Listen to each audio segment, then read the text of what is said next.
बांटी थी और मेरे साथ कुछ ऐसा ही हो रहा था, तो इसलिए मुझे अच्छा भी लगा कि मुझे मिली है कि मैं खुदा के कलाम को आप लोगों के साथ कर सकती हूँ, क्योंकि ये बात जो है यहाँ पर यीशु मसीह ने अपने लोगों के लिए एक बात को प्रकट किया, वो है प्रार्थना। यीशु मसीह ने यहाँ पर लोगों के लिए चिंता दर्शाई और वो चाहते थे कि वो अपने लोगों के लिए प्रार्थना करें, तो उन्होंने यहाँ पर अपने लोगों के लिए प्रार्थना की और कहा कि माफ कर। माफी आपको हर कोई नहीं दे सकता है, आपको बहुत सी चीज़ें चुकानी पड़ती है माफ़ी के लिए और बहुत कुछ करना पड़ता है। तो यहाँ पर यीशु मसीह के साथ भी ऐसा ही हुआ, और जब हम इस बात को पढ़ते हैं, जानते हैं कि यीशु मसीह ने हमारे पापों को क्षमा करके, हम पर भरोसा करके हमारे लिए प्रार्थना की कि माफ़ कर। माफ़ करना बहुत मुश्किल होता है। यीशु मसीह ने इस समय हमें इस बात को, जब वो आखिरी समय में उस सलीब पर थे, तब उन्होंने कहा और अपने लोगों के प्रति विश्वास जताया कि पिता इन्हें माफ कर। विश्वास भी कोई नहीं कर पाता, माफ भी कोई नहीं कर पाता, बचे रहे।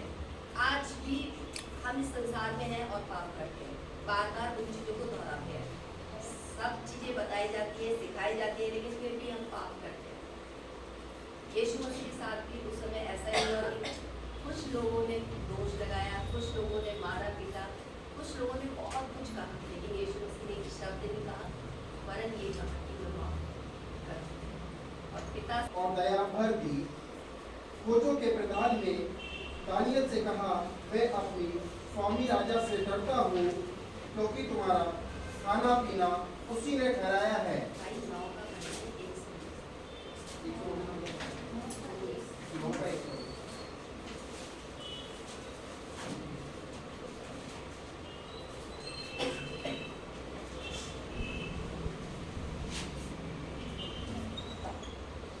मादी शेरे का पुत्र तारा, जो कश्तियों के देश पर राजा ठहराया गया था, उसके राज्य के पहले वर्ष में मुझे दानियल ने शास्त्र के द्वारा समझ लिया कि यरूशलेम की उजड़ी हुई दशा यहोवा के उस वचन के अनुसार जो यिर्मयाह नबी के पास पहुंचा था, कुछ वर्षों के बीतने पर अर्थात 70 वर्ष के बाद पूरी हो जाएगी।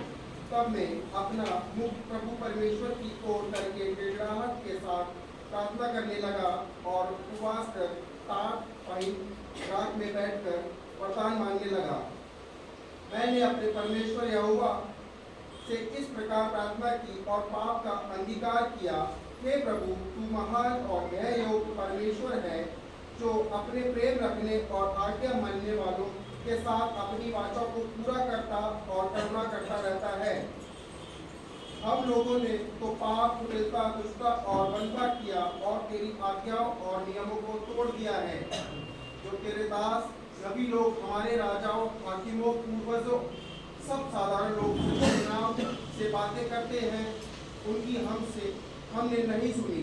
हे प्रभु, तू धर्मी है, परंतु हम लोगों को आज के दिन लज्जित होना पड़ता है, अर्थात यरूशलेम में निवास करने वाले सब यहूदियों को, क्या समीप क्या दूर के सब इस्राएली लोगों को, जिन्हें तूने उस विश्वासघात के कारण जो उन्होंने तेरे साथ किया था, देश देश में तितर बितर कर दिया, उन सबों को लज्जित होना पड़ा। हे यहोवा, हम लोगों ने अपने राजाओं, हाकिमों और पूर्वजों समेत तेरे विरुद्ध पाप किया है, इस कारण हमको लज्जित होना पड़ता है। परंतु यद्यपि हम अपने परमेश्वर प्रभु से फिर गए, तो भी तू दया सागर और क्षमा की खान है। हम तो अपने परमेश्वर यहोवा की शिक्षा सुनने पर भी उस पर नहीं चले, जो उसने अपने दास नावियों से हमको सुनाई, पर सब इस्राएलियों ने तेरी व्यवस्था का उल्लंघन किया और ऐसे हट गए कि तेरी नहीं सुनी। इस कारण जिस साप की चर्चा परमेश्वर के दास मूसा की व्यवस्था में लिखी हुई है, वह साप हम पर डर गया, क्योंकि हमने उसके विरुद्ध पाप किया है। इसलिए उसने हमारे और न्यायियों के विषय में जो वचन कहे थे, उन्हें हम पर विपत्ति डालकर पूरा किया है। यहाँ तक कि जैसी विपत्ति यरूशलेम पे पड़ी है वैसी सारी धरती पर और कहीं नहीं पड़ी। जैसे मूसा की व्यवस्था में लिखा है वैसे ही यह सारी विपत्ति हम पर आ पड़ी है, तो भी हम अपने परमेश्वर यहोवा को मानने के लिए ना तो अपने अधर्म के कामों से फिरे और ना किसी सत्य बातों पर ध्यान दिया। इस कारण यहोवा ने सोच विचार कर हम पर विपत्ति डाली, क्योंकि हमारा परमेश्वर यहोवा जितने काम करता है उन सबों में धर्मी ठहरता है। परंतु हमने उसकी नहीं सुनी। अब हे हमारे परमेश्वर, हे प्रभु, तूने अपनी प्रजा को मिस्र देश से बलि हाथ के द्वारा निकाल लाया और अपना ऐसा बड़ा नाम किया जो आज तक प्रसिद्ध है। परंतु हमने पाप किया और दुष्टता की। हे प्रभु, हमारे पापों और हमारे पुरखाओं के अधर्म के कामों के कारण यरूशलेम की ओर तेरी प्रजा की हमारे आसपास के सब लोगों की ओर से नाम धराई हो रही है। तो अभी तू अपने सब धर्म के कामों के कारण अपना क्रोध और जंजलाहट अपने नगर यरूशलेम पर से उतार दे, जो तेरे पवित्र पर्वत पर बसा है। हे परमेश्वर, हे हमारे परमेश्वर, अपने दास की प्रार्थना और जंजलाहट सुन। अपने उजड़े हुए पवित्र स्थान पर अपने मुख का प्रकाश चमका। हे प्रभु, अपने नाम के निमित्त यह कर। हे मेरे परमेश्वर, कान लगाकर सुन, आँख खोलकर हमारी उजड़ी हुई दशा और उस नगर को भी देख जो तेरा कहलाता है। क्योंकि हम जो तेरे सामने गिड़गिड़ा कर प्रार्थना करते हैं वे अपने धर्म के कामों पर नहीं, परंतु तेरी बड़ी दया ही के कामों पर भरोसा रखते हैं। हे प्रभु, सुन ले। हे प्रभु, पाप क्षमा कर। हे प्रभु, ध्यान देकर जो करना है उस पर विलंब ना करे। हे मेरे परमेश्वर, तेरा नगर और तेरी प्रजा तेरी ही कहलाती है, इसलिए अपने नाम के निमित्त ऐसा ही कर।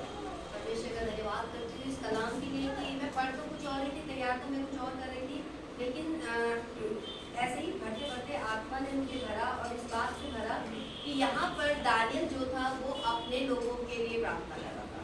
यीशु मसीह भी इसी प्रकार से अपने लोगों के लिए क्रूस पर प्रार्थना कर रहे थे। और दानियल जो था वो उसका विश्वास ऐसा था कि वो अपने घर में कई बार या कहते 3 बार प्रार्थना किया करता था। और मैं विश्वास इस बात को जानने पाई, विश्वास के द्वारा सीखने पाई कि यीशु मसीह उस कठिन समय में कैसे अपने लोगों के लिए प्रार्थना कर सकते हैं। क्योंकि हम अगर होंगे तो हम पहले अपनी विपत्ति को देखेंगे, हम मुड़कर चीज़ों को देखेंगे, हम उस चीज़ों में फंस जाएंगे। लेकिन दानियल और यीशु मसीह जिसके बारे में मैं आज बता रही हूँ, दोनों ने एक ही काम किया। दानियल भी यही प्रार्थना कर रहा था जैसे यीशु मसीह ने की थी। दानियल इस बात को बताना चाहता था कि दानियल जो है वो हमारे पुराने नियम में मिलता है, लेकिन यीशु मसीह जो है वो हमारे नए नियम में मिलता है। लोग पुरानी व्यवस्था को बहुत मानते हैं लेकिन नई व्यवस्था को भूल जाते हैं। नई व्यवस्था में यीशु मसीह ने सिखाया है कि उस समय भी जब तुम पर दुख हो, संकट हो, कष्ट हो, अपने लोगों को क्षमा करना, उनके लिए प्रार्थना करना, उनके लिए उपवास रखना, उनके लिए संगति में पढ़ते जाना, उनको बढ़ाते जाना। अगर हम ऐसा करते हैं तो हम यीशु मसीह की जो यीशु मसीह चाहते थे उस क्रूस पर से वो बात को कह रहे थे कि क्षमा कर, हम नहीं क्षमा कर पाते, हम दोष लगाते रहते हैं। तूने ऐसा किया, तूने ये किया, तूने ये किया, तूने वो किया, बस दोष लगाते हैं। क्योंकि हमारी आंखें वहीं तक देखती है और जो धर्मी होगा, जो खुदा का बदला या बदली होगी, वो सिर्फ उस बात को देखेगा जिससे विश्वास बढ़ता है, जिससे अभिषेक मिलता है, जिससे उत्साह बढ़ाया जाता है, जिससे लोगों को इनकरेज किया जाता है, बढ़ोतरी दी जाती है कि नहीं। हाँ, लेकिन बहुत से ऐसे होंगे आपको वहाँ पर दोष लगा रहे होंगे, आपको पीछे की साइड धकेल रहे होंगे, कह रहे होंगे कि तुम वहाँ देखो, अपने उसी में देखो, अपनी उस मिट्टी की सैया को देखो। लेकिन यीशु मसीह ने उन सबको छोड़कर सिर्फ लोगों के लिए प्रार्थना की। इस बात को बताना चाहती हूँ कि अगर मैं सलीब पर होती तो मैं सबसे पहले अपने प्राण बचाने की कोशिश करती। अगर मैं सलीब पर होती तो मैं सबसे पहले सोचती कि मैं अगर उस इंसान को बोल दूँ कि इसने ऐसा किया है, मैं उस पर दोष लगा देती कि इसने ऐसा किया, इसको क्रूस में चढ़ाओ, मुझे छोड़ दो। लेकिन यीशु मसीह ने ऐसा नहीं किया, उस चीज़ को रिसीव किया। और बस ये बताना चाहती हूँ कि बहुत सी बातें होती है कि यीशु मसीह ने अपने वारिस ठहराया है। जब उसने अपनी समानता में हमें बनाया है, अपने स्वरूप में हमें रचा है, तो हम क्यों भूल जाते इस बात को कि हम लोगों को माफ करें? हम क्यों भूल जाते हैं कि हम लोगों को क्षमा करें? हम मन में बात रखे रहते हैं, उसकी बात ऐसी, उसका बात ये, बात उसकी, यही चीज ऐसा, और उसने ऐसा कह दिया। लेकिन आज भी मनुष्य क्या करता है? दोष ही लगाता है। आज भी मनुष्य दोष दोष दोष दोष दोष अच्छा करो तो दोष पूरा करो। आपको वो खुश नहीं रहने देते, क्योंकि आप जब बढ़ते हो, चीजें बढ़ती हैं, तो वो आ जाता है कि हाँ, जब यीशु मसीह की बढ़ोतरी थी, यीशु मसीह ने बहुत से लोगों को बचाया, बहुत से लोगों को चंगाई थी, तभी लोगों ने शुरू कर दिया दोष लगाना। तभी लोगों ने यीशु मसीह को जान लिया था कि यीशु मसीह जो है वो हमारे लिए नहीं आया है, यीशु मसीह जो आया है वो सिर्फ अपने लिए आया है। लेकिन हमारा जीवन इसलिए है कि हम लोगों को क्षमा करें। विश्वासी भाई बहन या ईसाई या क्रिश्चियंस इसलिए फेमस है, इसलिए कहे जाते हैं, इसलिए उनका नाम होता है क्योंकि वो सच्चे हैं, वो सच्चाई पर चलते हैं, इसलिए मसीह को सबसे आगे रखा जाता है। मैं जहाँ भी जाती हूँ ना, सबसे पहले बोलते हैं तुम्हारा यीशु मसीह सच्चा है, इसलिए तुम लोग सच्चे हो। अगर हम गलत भी करेंगे ना, तब भी वही कहेंगे नहीं, मसीह लोग ऐसे नहीं होते। एक विश्वासी ऐसा नहीं होता, क्योंकि यीशु मसीह ने हमें ऐसा सिखाया। यीशु मसीह ने अपनी समानता में बनाकर और ये कहा कि विश्वास करो।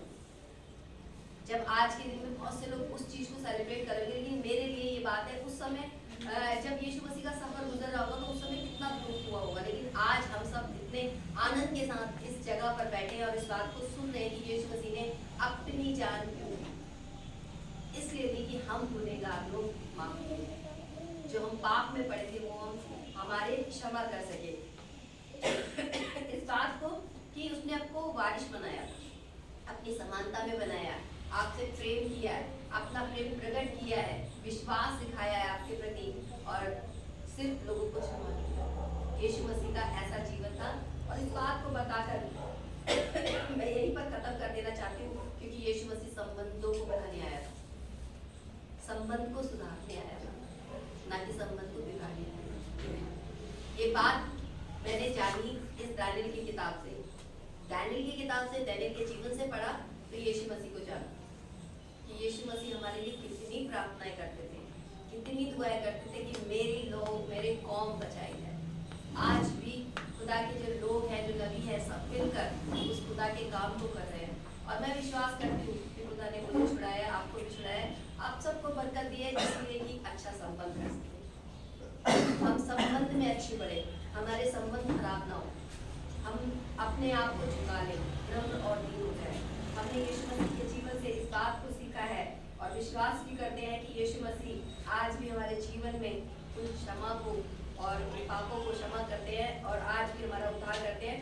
उसने अपनी संतान हमें बनाया है और वो चाहता है कि हम लोग पाप से बचे रहें, दोषी ना बने, और वो चाहता है कि क्षमा के द्वारा पूरी रीति से आपके जीवन में चंगाई आ जाए, आशीष आ जाए, शांति मिल जाए, खुशहाली आ जाए। तो आपकी जिंदगी में यीशु मसीह का आना, जो कहते हैं कि लोग यीशु मसीह का आना निकट है, लेकिन यीशु मसीह का आना आपकी जिंदगी को बदलना है।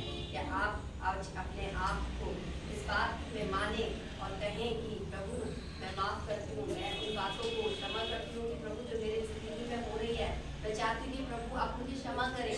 कलीसिया इस बात को कहे, बहन इस बात को कहे, भाई इस बात को कहे, पति पत्नी आपस में इस बात को कहे, माँ बेटे से कहे, बेटा माँ से कहे, पिता पुत्र से कहे, पुत्र पिता से कहे, भाई बहन से कहे, बहन भाई से कहे, एक दूसरे से हम क्षमा मांगे। यीशु मसीह हमें ये सिखाते हैं। मैं इस बात को जानती हूँ क्योंकि यीशु मसीह ने उस क्रूस से हमें सिखाया, जब दुख में थे, जब वो आखिरी सफर में थे, जब उस सलीब पर थे। मैं उस सलीब पर होती तो शायद पहले, सबसे पहले मैं अपने आप को बचाना चाहती, लेकिन यीशु मसीह वो हमारे लिए प्रार्थना करें। आज हमने इस बात को सीखा है कि यीशु मसीह संबंधों को बनाने आए, विश्वास को जगाने आए और प्रार्थना करने आए कि अपने लोगों को उन बातों से छुड़ा सके। खुदा इस कलाम पर आपकी आशीष हो और जो कुछ हमने सुना है प्रभु जी, हमारे जीवन में वो कलाम काम करता है।